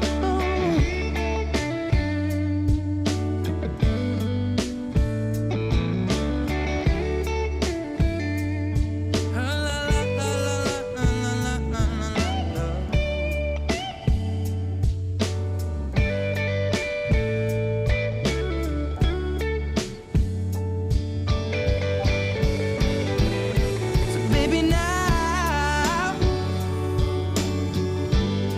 take me into your loving arms, and kiss me under the light of 1,000 stars. Oh darling, place your head on my beating heart. I'm thinking out loud that maybe we found love right where we are. Well, maybe we found love right where we are, and we found love right where we are. He's all right, isn't he? Ed Sheeran, Thinking Out Loud on BBC WM 95.6. Shane O'Connor sitting in for Iain Lee between now and 4. Love your thoughts on this one, this idea that the Black Country dialect... I'm guessing what we're saying is that the Black Country dialect is a little bit hard to understand, he says, trying to put it into... into English. Is that? Do you get that? Seriously, I'll never forget these conversations. I used to be like an interpreter in the middle, so I got my Scottish mate on the one hand, and whoever we were talking to on the other. And I'm trying to do it in a way that wasn't embarrassing, so either party wasn't thinking, I haven't got a clue what they're saying, and the other one's thinking, I haven't got a clue what they're saying either. And I'd try and do it in such a way that nobody felt bad about not understanding each other. So my Scottish friend would say, oh, it's warm out tonight, isn't it? And the person from the Black Country would say, oh yeah, kind of just not really knowing what was going on. Say, yeah, it is. He's saying it's warm, isn't it? It's warm out, and it kind of, so you have this conversation, which was like something from Les Dawson across the three. But I don't know. You must get that when you're out. You must. What do you do? Do you change your dialect, change the accent, make sure that it's not too bad at all? I had a fascinating text from Leela this afternoon. I said, I want to talk to Leela, because Leela, who texted me on 81333, start your message WM, you're a speech therapist, Leela. Yes, that's right. Brilliant to talk to you this afternoon. Now, you're a speech therapist in Dudley. Yeah, that's right. It has its unique challenges in Dudley, and I've had to do a lot of learning in terms of it is a dialect. It is a complete dialect. You've got the English language, and then you've got the dialect, and it's amazing because the one thing about the people in the Black Country is that they talk to you like they know exactly what they're saying, and you can look at them and just not get anything of what they've said. Yeah, because you're not understanding it, are you? That's the problem. Yeah, exactly. So I should say, actually, to make you feel at home, you actually are a speech therapist in Dudley. Now, here's the killer question for you. What do you do when you're trying to help people with their speech, do you try and get them to speak, I don't know, RP, the Queen's English, whatever, or do you go with the flow with the accent? Do you say that's okay, or what? What do you do? Well, I like to take a naturalistic approach in the sense that I'm not going to try and change somebody's dialect or their accent, because that's what makes them and that's their identity. Yeah. And you wouldn't take that away from them, but it's about making the speech a bit clearer, so people who've had strokes and head injuries, they've still got an identity. It's just that their speech isn't as clear anymore, or maybe they're not understanding language as well as they used to. So I just go with what they're used to and try to look at communication as a whole rather than focusing on, particular words or certain elements of the dialect. So, and it does work. And I find I live and work in Birmingham as well, and I've lived in Birmingham most of my life. I've got a slight Brummie accent, but I find myself now working in Dudley completely picking up the Dudley accent. Yeah. And I find that people understand me better. So you actually tune in and plug into them rather than expecting them to speak more slowly for you. That's fascinating, isn't it? I mean, because obviously, I suppose because you're the one providing the therapy, so you need to make them feel comfortable, I guess. Well, that's it. And like I said, it's not about changing what people are. It's about making sure that they're reintegrated into their life and that they don't feel isolated. And you don't have to speak to communicate. So, it's focusing on that more. But it's fantastic. I've worked in a lot of places, and London included, and there's no friendlier people than you've got in the Black Country. No. And I mean, obviously, they'll always say hello. When they're leaving, they'll say ta-ra. Yeah, ta-ra a bit. Ta-ra a bit. And do you know what? In my own mind, I'm a bit like you. I don't know what part of Birmingham you're from, but I'm born and brought. So I was born in Walsall. Technically, I suppose I was born in Walsall when it was part of Staffordshire, but then lived in Great Barr. Right. And I'm not really. I don't kind of. It all merges into one as a kind of the dialects. I don't know what's Birmingham. I don't know what's Black Country. There are some very obvious ones, but it is a bit of a mishmash now, isn't it? I guess. Yeah, definitely. But I noticed that there's a dialect to the Black Country as well as an accent, whereas Brummies, I find, just have the accent. Just explain to me, as a professor, what's the difference between a dialect... Oh, now you're testing me. Oh, now you've got to think back to university, haven't you, there? I tell you, kid, we knew it was going to be difficult, but we didn't know it was going to be this, so we're going to start at basics. What is? I mean, I know what an accent is, but how does that differ? Is a dialect also including speech as well in the words that you use?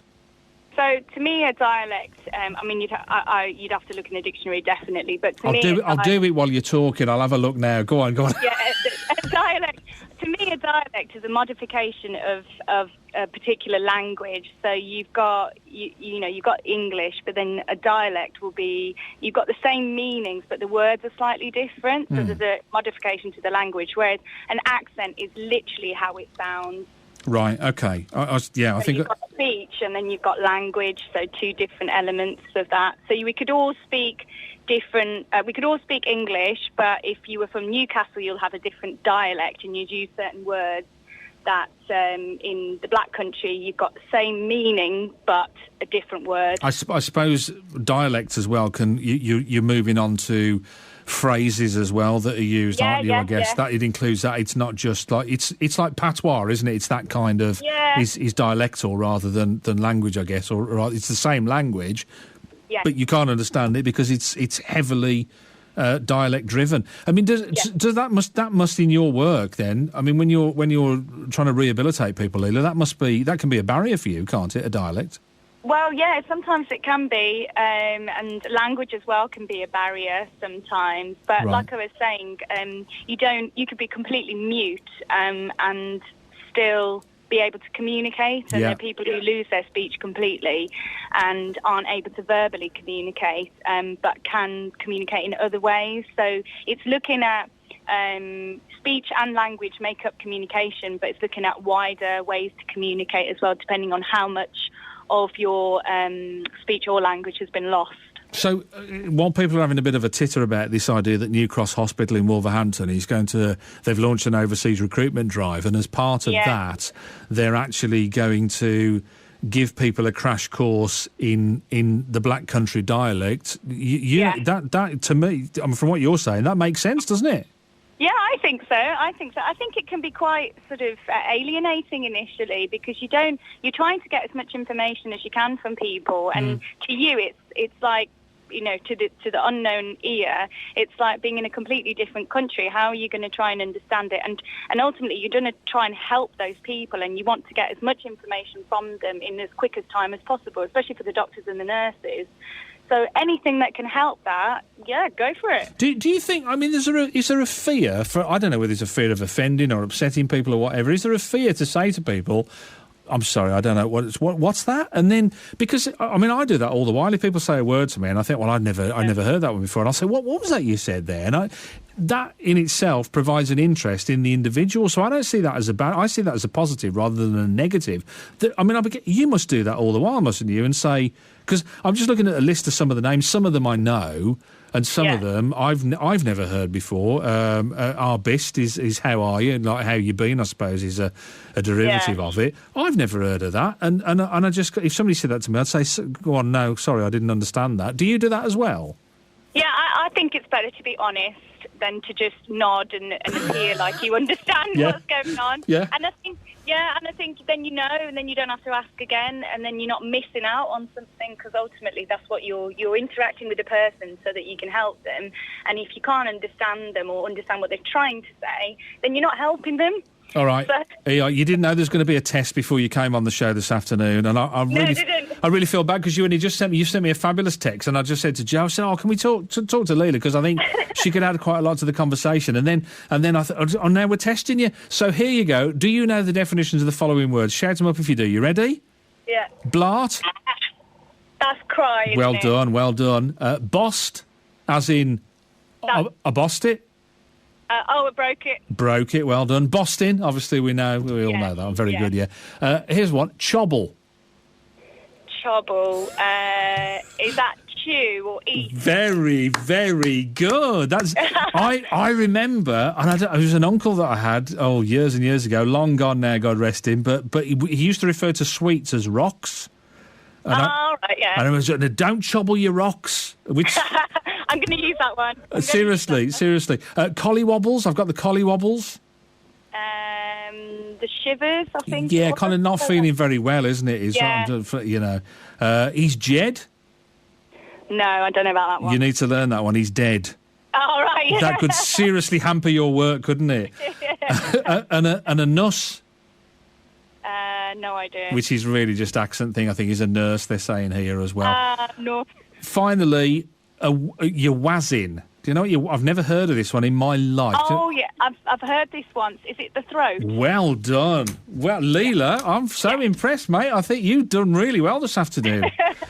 you really have. Listen, good to talk to you. Thanks for joining us. You too. And thanks for being such a good sport. That's Leela, who's a speech therapist and sees the sense. You know, I think it's quite interesting, isn't it, to see the sense in why you would want to do that. Let's just get another perspective, though. Have a quick chat with Black Country poet Brendan Hawthorne.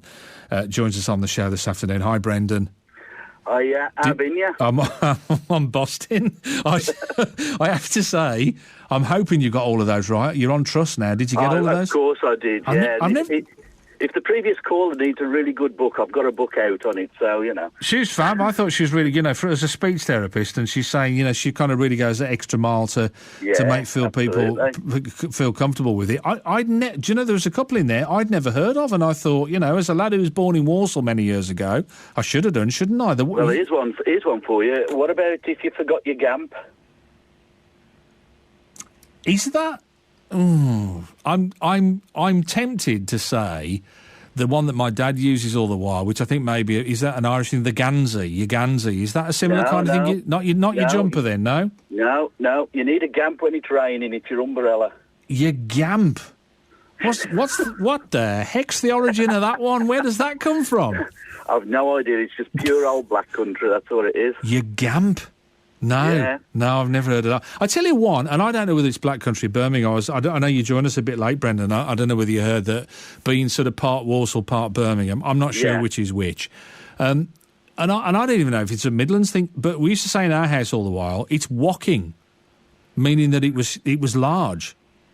It is strange that, because I think, because some of my family, sort of going back a couple of generations, I've got Lancashire connections. Right. And I have to be careful I'm not sort of bringing up old Lancashire words. Right. But there's a word that we used to use in our house, which was fossicking. You filthy swine. Fossicking? And this was if you're looking for something and you're just hunting round aimlessly. Okay, yeah, it's like a sort of like a fertile kind of word, isn't it? That's that kind right. of yeah. Now, I found out that that's actually an old Cornish mining term. Fossicking? Yeah, and of course we got mines up here, so that wouldn't be anything, too far removed from the Cornish miners coming up, into this area and bringing words. So do you think wocking might be an import then? It could very well be, and I found out that fossicking also exists in Northumberland. Oh, right, okay. So it must just travel completely across the country. Yeah, well, that's what happens. When people travel, then the language travelled, didn't it? That was how it worked, yeah? Yeah, absolutely. Just before I forget, if anyone else has heard of the word, did you use it in your house, wocking? Give us a call on the show, 03453 889956. Give us a call if you did. We'll see if we can figure out if it was just our family or if anybody else did it as well. Certainly not in Tipton, no. Do you try and use these old words, the words that possibly might be forgotten if you don't keep them going? Do you try and use those in your poetry, Brendan? I do, yeah. I mean, I write in dialect as well as standard English. Mind you, some people who've heard me perform might, not recognise standard English as it is. Because obviously, you've still got an accent even if you're, using dialect or old language words, And do you know what I find fascinating is people don't have the patience with Shakespeare because they can't get to grips with the language. Do you find that becomes a barrier to your poetry? Funnily enough, no. The only place I've actually had anybody comment that they couldn't understand me was in Birmingham. They've just got no effort at all, have they, the Brummies? What are they like? I've been all over the place, even in Wales. I mean, there's a guy in Wales who saw me perform. He actually said, "You weren't born too far from Prince's End, were you?" And this is a guy who was beautiful baritone South Wales dialect accent. Yeah. And he just come over to me and he was within a mile of where I was born by the type of accent I've got, and it was just incredible. Do you do a kind of a sort of a double take with your poetry as well when you're reading? And I always love to hear poets read their own poetry because there's something special about somebody. It's like a singer-songwriter singing their own song, isn't it? Or singing somebody else's song. It's a world of difference. But when you're reading stuff, do you ever like do subtitles? Do you like to do an explanation on the next line or not? Do you have to not have to go that far?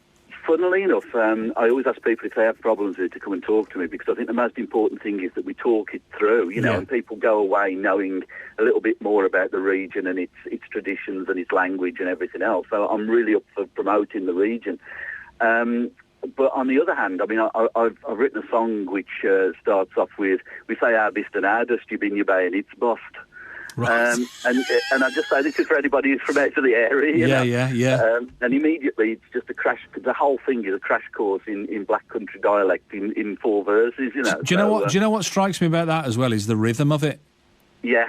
It's got a real cadence. I never even noticed it before. And I'll be honest with you, I'll probably get chased out of town now saying this, but I do sometimes. I kind of get a bit ashamed of the Black Country accent and think it's a little bit ugly and a little bit clumpy, but it has a rhythm, doesn't it? But it does. Is it just because I'm used to it that it doesn't sound sexy and mysterious? My personal take on that is that when it's used in isolation, when it's just used as an odd term, and it's sort of just thrown out, it can sound a little bit misplaced. But when you actually start teaming it up with other words and phrases which have got the same metre and, as you say, the same rhythm, it starts to sound really good. It starts to sound... There are sing-along dialects, like a lot of the Dudley accents are very sing-along, and they've got not only rhythm, but they've also got intonation, and it's absolutely beautiful when it's all run together. Do you think... Is it affected in a way? I used to work with a guy who, instead of saying I... would replace it with the word we. So he'd say, you can't... Or, sorry, not me. He used to replace me with the word we. He'd say, you can't treat we like that. And I'd think, Why are you saying that? Because and I just wonder whether he was like kind of being, he's trying to be extra black country. Do you know what I mean? No, that was commonly used when I was growing up, and obviously it may have been just a misplaced sort of subject in the sentence. But my granddad, and I don't know whether this is where it may stem from, he was what I call a thee, thou and thine man. So he used to say, thee bist, right, thou bay, and he obviously coming from a couple of generations back, but he got a very, very old dialect, a very old way of pronouncing things. Have you got to rush off? Have you? Are you in a rush at the moment? Are you? No, I'm all right. You haven't got a poem you could read us out? Because I've got to go to a break. I've got to get the travel and the headlines. But can you just fertile out a poem for us and give us? I've got one in my head. I can do straight off for you. All right, hold on there. Hold that thought. Keep your fingers in your ears. Don't let it leak out your head. And we'll be back. We'll be back with Brendan Hawthorne in a second. I didn't want to waste all that talent. Let's get the latest travel news. Liz Saul's got the details. Thank you very much, Shane. As you head to the M42, there's still a lane shut as a car has broken down between 5 and 6. That's the Solihull exit to the Birmingham Airport and the A45. The congestion is back to 3A at the M40 interchange. It's lane 1 that's closed. South on the M42 is lane blocked on the exit Slip Road.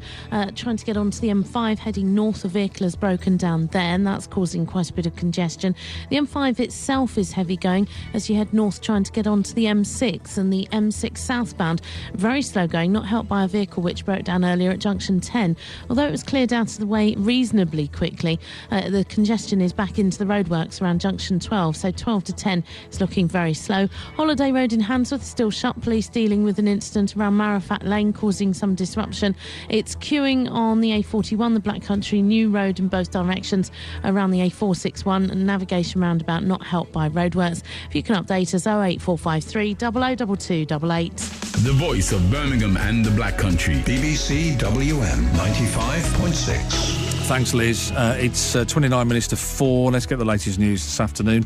Here's Rob Mayer. Good afternoon. Fire crews say they could be at a fireworks warehouse in Stafford until the middle of next week. 2 people are still missing there after a fire last night. A 53-year-old man's been arrested. Representatives of victims of child abuse have said they can't work with the woman appointed to lead the investigation into the handling of past allegations. They were speaking after a meeting with inquiry officials to discuss their concerns about Fiona Woolf, who has links to the former Home Secretary Lord Britton. He denies failing to act on a dossier of abuse allegations. An 82-year-old man who shot dead a mother and daughter at his puppy farm in Surrey has been sentenced to life in prison with a minimum term of 25 years. John Lowe killed Christine Lee and Lucy Lee on the 23rd of February. He was found guilty earlier this week. And the Labour leader, Ed Miliband, is to announce that he would transfer billions of pounds from Westminster to cities like Birmingham and regions like the West Midlands if he wins the election. He'll be speaking about the plans live on Drive Time with Paul Franks from 4 o'clock here on BBC WM 95.6. Looking at the weather, 1 or 2 sunny spells left this afternoon. Unseasonably warm as well. Highs of 21 degrees Celsius. That's 70 degrees Fahrenheit. Thanks, Rob. The Voice. The Voice. The voice of Birmingham and the Black Country. BBC WM 95.6. It's Shane O'Connor sitting in for Ian Lee between now and 4. When you left us, if you were with us a little while ago, we're having a fascinating conversation with poet Brendan Hawthorne about the Black Country accent and this idea that I think it's New Cross Hospital that they're gonna try and train overseas staff. And give them sort of pointers and tips and words for the Black Country accent. Before we said if you could hang on and do a poem, we get a poem from you as well. But the idea itself, do you like that idea? Do you think, it's a way of keeping the language alive as well again, isn't it? Absolutely, I do. And I think that the more people can tie into the regional, it's not just about the language, is it? It's about the traditions as well and all of that sort of thing. And I think if people are going that extra little bit to accommodate the people, that the communities that they're entering into, I think that's absolutely fantastic. I've got a couple on the text for you. I want to test you as well. Cagmag? Cagmag? Yeah. I've never heard I've heard of it. of that, but then that's rattling around somewhere in the back of my head, and I can't think of it just now. This is from Jace, who says he's on his way wum. He said it's rubbish. That's what he said. Cagmag. It's rubbish. It's the one he says. And see, cagging as well is about talking. So so I sort of going up another one. Now again, I've got another word from my mum used to use all the while from my childhood. Canting. Canting, yeah. Is that Birmingham or is that Black Country? That was certainly used in the Black Country when I was in the 60s, certainly, and I know my granddad used it, so that's going back a bit further as well. Because she was King Standing, but there was a crossover, isn't there? There's a crossover between Birmingham and the Black Country as well. Again, I'm assuming it's because of work and because of the fact that people, lived in one and worked in the other or travelled about or whatever. You've got a poem for us, haven't you, as well? You're going to do one for us? Yeah, just a quick one, really. I've sort of mentioned my granddad, so it seems sort of pertinent to carry on about him.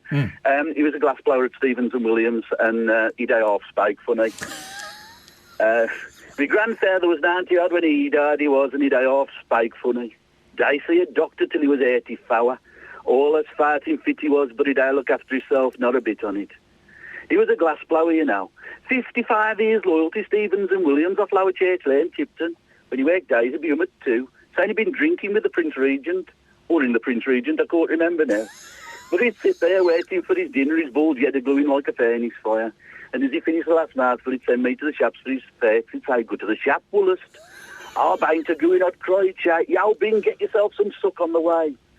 So, Brian, for a threatening lucky bag, I'd fetch his fare trapped discreetly in a brown paper bag. And as he took him off me, he'd say, yow, Bain't a bad and decent. Now go and play and leave me to be smoked.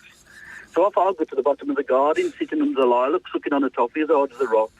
And he'd disappear into a blue fog. Him and the budgies, cuff was as bad as his own. But it didn't matter then, and they're both dead now.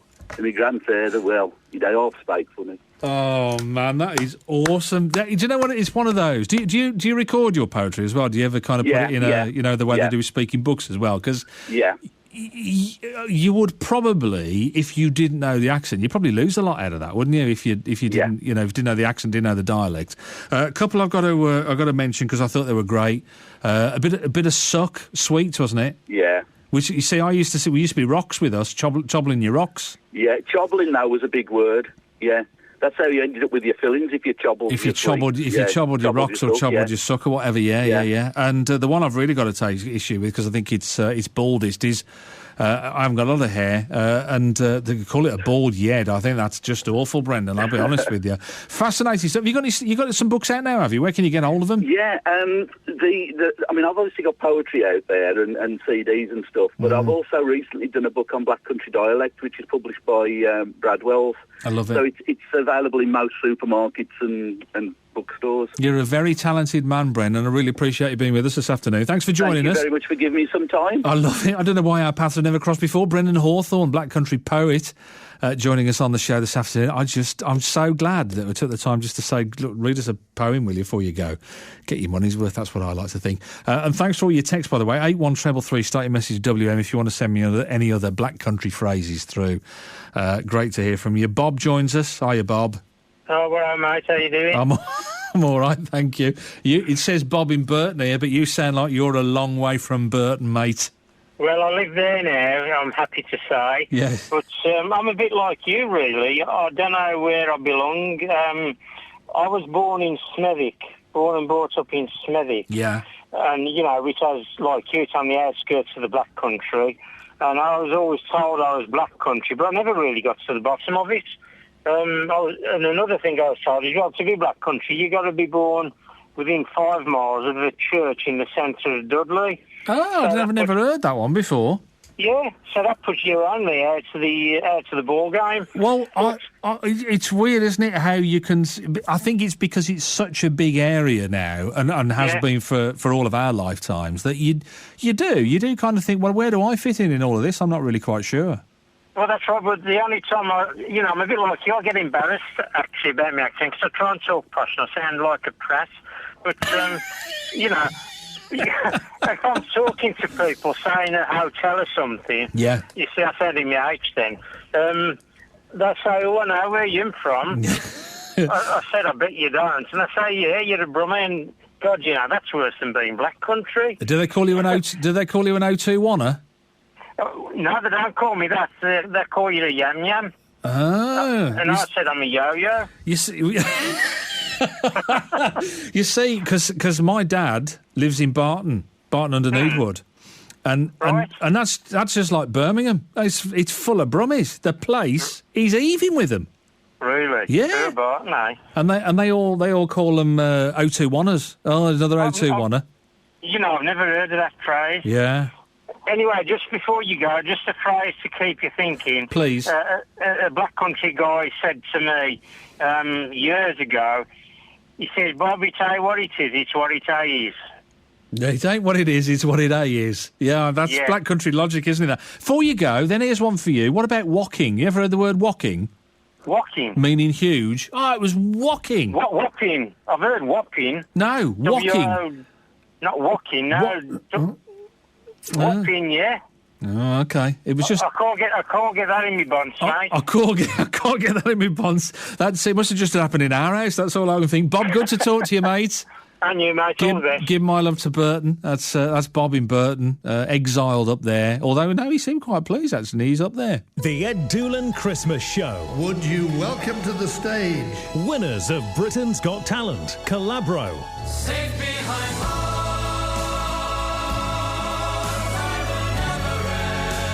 Birmingham comedy legend, Jasper Carrott. I've got a marvellous mother-in-law. She's a test pilot in the broom factory.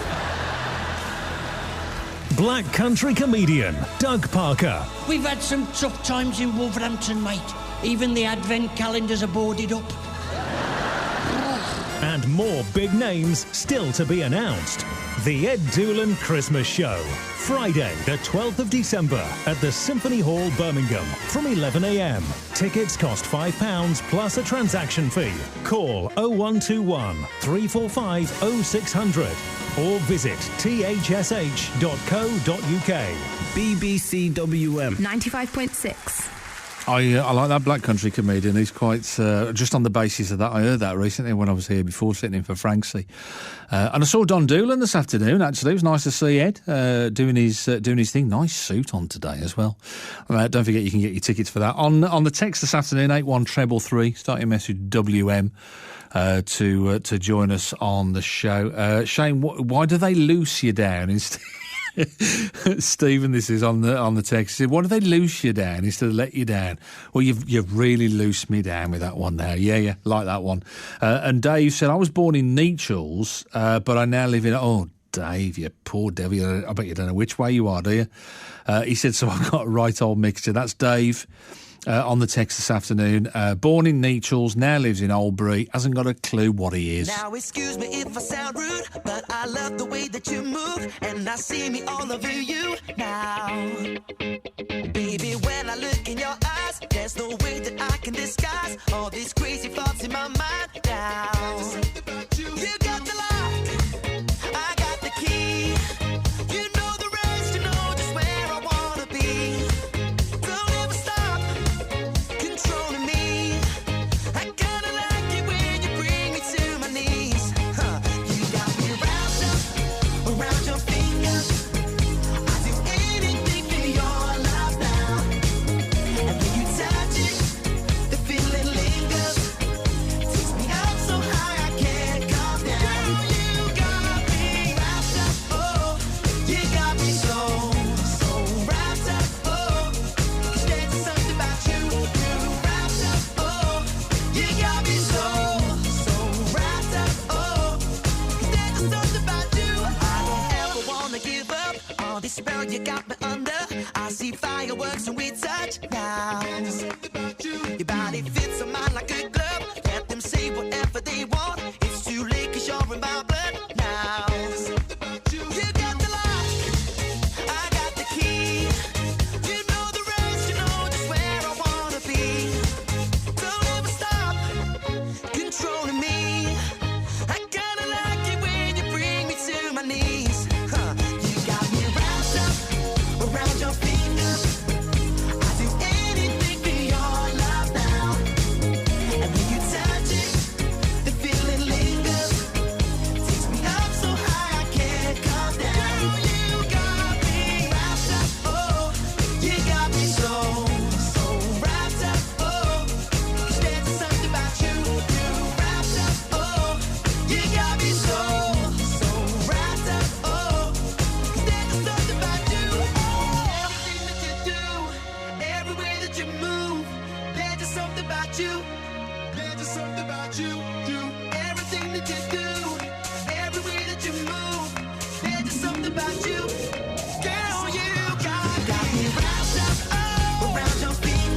Linda says those born in Smethwick come from Staffordshire, not Birmingham. Is that right?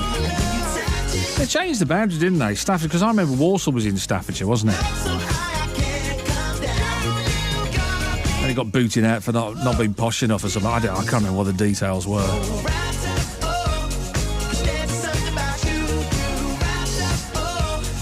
03453 009956, anything to throw in, or if you want to do what Linda's done and drop me a text, 81333 on the text, start your message, WM. It's Shane O'Connor sitting in for Iain Lee. And tomorrow as well, if you're around tomorrow morning, you want to join me between 9 and 11:30, shorter one tomorrow, because we've got Wolves versus Blues.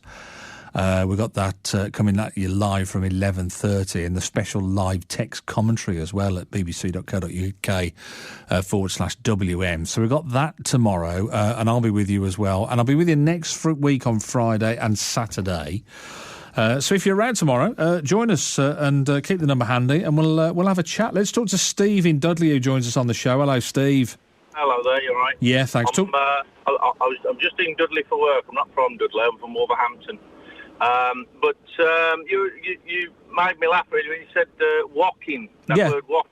Yes. Well, my grandfather, bless him, he probably used a different term to you, meaning something different, but it'd be like, in a sentence, it'd be like, hey Steve, I saw your old kid the other day earlier on at the Stafford Road. It says, was he on the bus? He said, no, he was walking. It's not the same thing, is it? Same but different, and you know what a gazunder is? Yes, I do. Tell everybody that doesn't know. Come on, because don't go on. The potty, isn't it? What we used to call a potty, because it goes under the bed. And you know what they call a bit of pork pie on Wolverhampton Town Hall clock. Go on. Something to eat.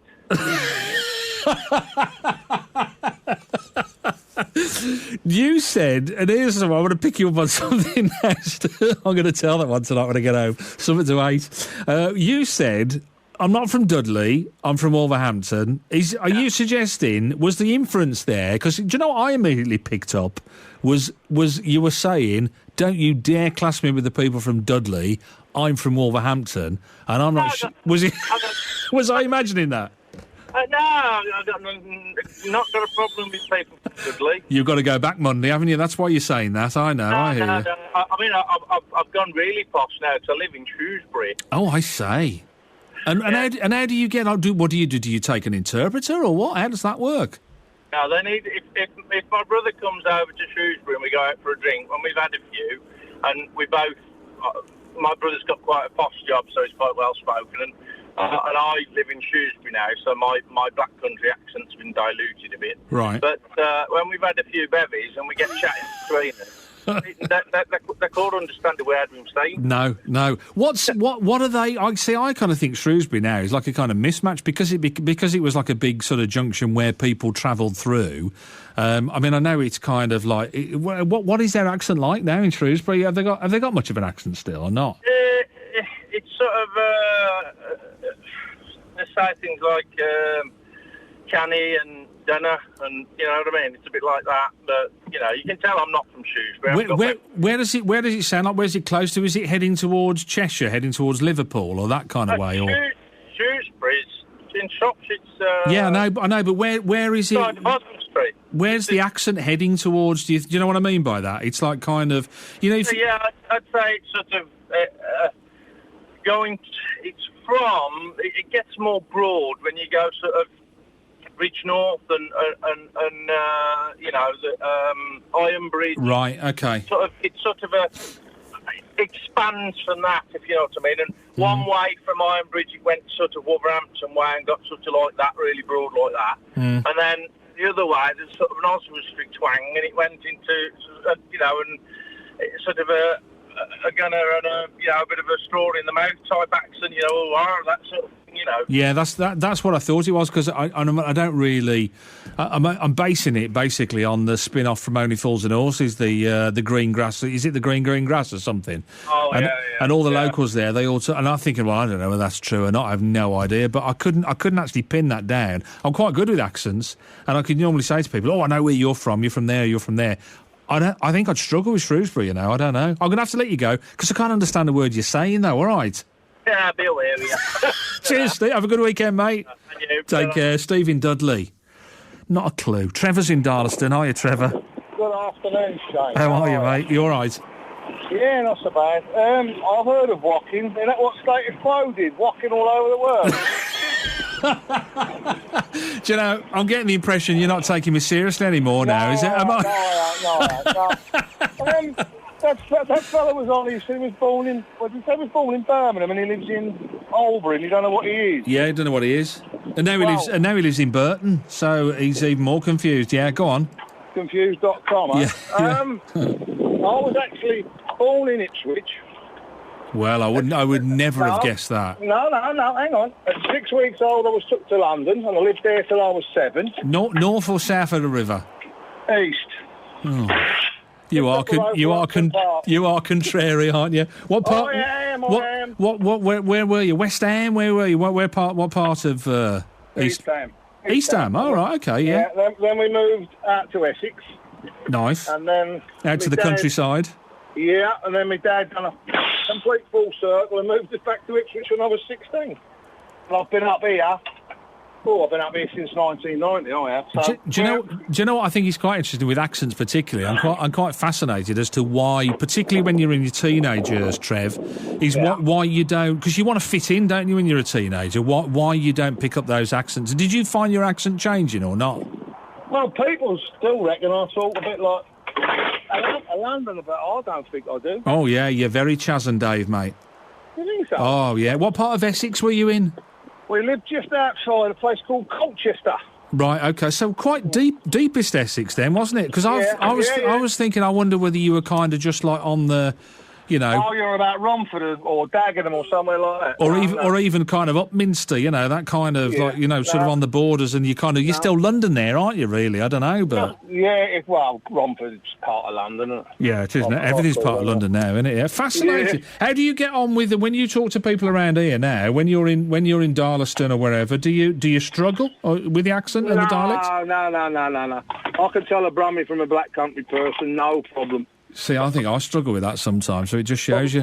When I first went home with the missus, because she's from up here, yeah. She's from Portobello in Willenhall. Right. She did have quite a strong accent. My mum and dad couldn't understand the bleeding words she was on about. Yeah. They couldn't understand the words. Your accent is. I can hear your Ipswich now. Actually, yeah, I can. When I went home, you said home, and I thought, that's not. Yeah, so I can hear it. Trevor, good to talk to you, mate. All the best, mate. And to you as well. Up the apples and pears, Trevor from Darlaston. The Saturn. Well, he's in Darlaston now. He's moved around a bit, hasn't he? I'll play you this, but be warned, they're Geordies. I don't know whether. I think you're going to get on. We'll give it a bash. You get a shiver in the dark. It's raining in the park. But meantime, sound of the river. You stop and you hold everything. A band is blowing Dixie, double fall time. You feel alright when you hear the music ring.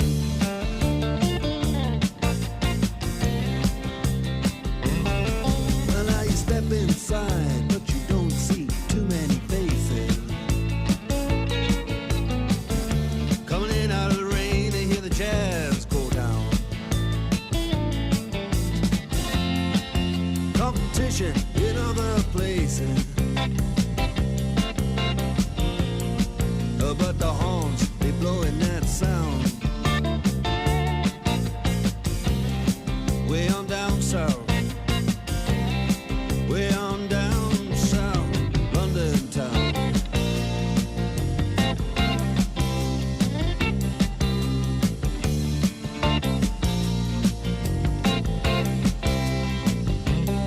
You check out Guitar George.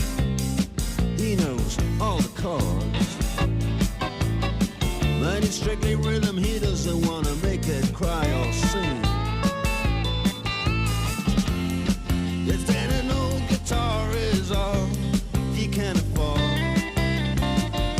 when he gets up under the lights to play his thing.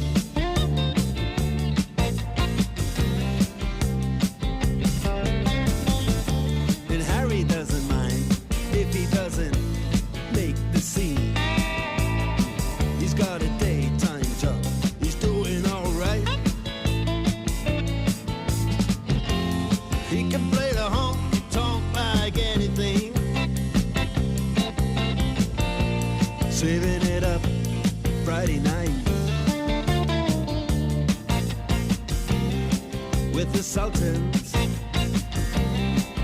We're the Sultans of Swing.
You're easily impressed, you aren't you, Frank? Hello.